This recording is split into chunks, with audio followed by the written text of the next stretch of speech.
Good morning. এখন বাজে ভোর 5:30। তো আজকে শ্রাবণ মাসের প্রথম সোমবার।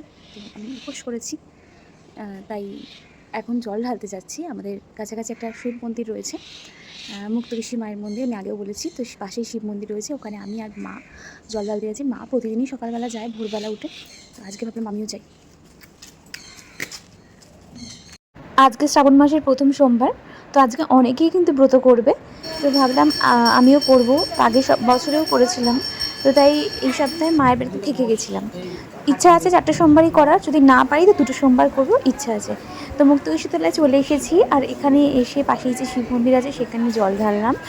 মা আমাকে বলে দিচ্ছিল যে কিভাবে কি করতে হয়, আর পুষ্পাঞ্জলি দিলাম। মায়ের অঞ্জলি হচ্ছিল সকালবেলা। ভালো লাগে কিন্তু সকালবেলা যদি যাই মন্দিরে, কত লোক আসে, কিন্তু সত্যি আমরা ঘুম থেকে উঠতে পারি না। আমাদের নিজেদেরই ফল্ট বলতে পারো এটা।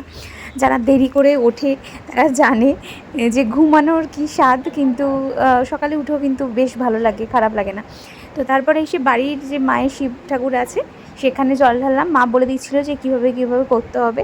আর মা ফেরার সময় বাজার থেকে নিয়েছিল সিঙ্গারা, জিলিপি। তাই ফাটাফাট টিফিনটা খেয়ে নিলাম, তারপরে একটু বসে রেস্ট নিচ্ছিলাম আর খেলাম ডালিয়া।